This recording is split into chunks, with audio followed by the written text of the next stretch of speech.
దేశంలో ప్రజా సమస్యలపై 100 సంవత్సరాల పాటు నిరంతరంగా పోరాడుతున్న పార్టీ సిపిఐ 26వ తారీఖు ఖమ్మంలో 30వ తేదీ నల్గొండలో జరిగే బహిరంగ సభలను జయప్రదం చేయాలని సిపిఐ జిల్లా సహాయ కార్యదర్శి దండి సురేష్ కోరారు. భారత కమ్యూనిస్టు పార్టీ సిపిఐ ఏర్పడి 100 సంవత్సరంలో అడుగు పెడుతున్న వేళ శత వసంత ఉత్సవాలను ఘనంగా నిర్వహించనున్నట్లు సిపిఐ ఖమ్మం జిల్లా సహాయ కార్యదర్శి దండి సురేష్ అన్నారు. సిపిఐ సత్పల్లి నియోజకవర్గ ముఖ్య కార్యకర్తల సమావేశం వెంసూర్ రోడ్ లో గల తాపీ వర్కర్స్ యూనియన్ హాల్లో జరిగింది. ఈ సందర్భంగా దండి సురేష్ మాట్లాడుతూ భారతదేశంలో మొట్టమొదటి ఏర్పడిన పార్టీ సిపిఐ అని అన్నారు. భారత పార్లమెంట్ లో భారతరత్న బిఆర్ అంబేద్కర్ ను కించపరిచే విధంగా మాట్లాడిన హోంమంత్రి అమిత్ షా దిష్టిబొమ్మను నిప్పు పెట్టి కాల్చి నిరసన వ్యక్తం చేశారు. ఇది అమిత్ షా నోటి వెంట వచ్చిన మాట కాదని ఇదే బీజేపీ ఆర్ఎస్ఎస్ రహస్య ఎజెండా అని అన్నారు. ఈ కార్యక్రమంలో సిపిఐ పార్టీ నేతలు కార్యకర్తలు పాల్గొన్నారు. ఈ భారత రత్న అదేవిధంగా ఈ యొక్క రాజ్యాంగాన్ని రచించినటువంటి మహోన్నత వ్యక్తి ప్రపంచ మేధావైనటువంటి అంబేద్కర్ని అవమానించే పద్ధతిలో మాట్లాడాడు.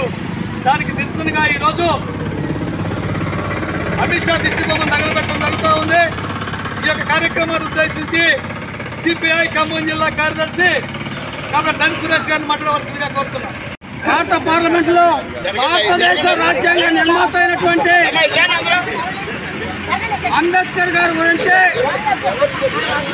కేంద్ర హోంమంత్రి అమిత్ షా అసందర్భమైనటువంటి వ్యాఖ్యలు చేయడం జరిగింది. భారత రాజ్యాంగ నిర్మాతని అవమానపరిచాడు. ఈ దేశంలో ఉన్నటువంటి పీడితులు, దళితులు, పేద వర్గాలందరూ భారతల బాబాసాహెబ్ అంబేద్కర్ గారిని అన్నంకింతగా భావిస్తూ ఉంటారు. అలాంటి బాబాసాహెబ్ అంబేద్కర్ గారిని అవమానించే పద్ధతులు వాళ్ళ మాట్లాడటం అంటే భారత రాజ్యాంగాన్ని అవమానపరచడమే. భారత రాజ్యాంగం మీద దాడి చేసే ప్రయత్నం చేస్తూ ఉన్నారు.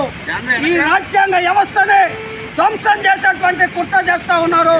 దానికి ప్రతిఫలమే వాళ్ళ అమిత్ షా గారి మాటలు. అట్లాంటి అమిత్ షా గారిని కేంద్ర ప్రభుత్వం నుంచి వెంటనే బర్తరఫ్ చేయాలని వాళ్ళ అమిత్ షా గారు అంబేద్కర్ గారి పైన అన్న మాటల్ని వెంటనే ఉపసంహరించుకోవాలని భారత కమ్యూనిస్టు పార్టీగా డిమాండ్ చేస్తా ఉన్నాం. దానికి నిరసనగా ఈరోజు అమిత్ షా గారి దిష్టిబొమ్మని దానం చేయడం జరుగుతూ ఉంది.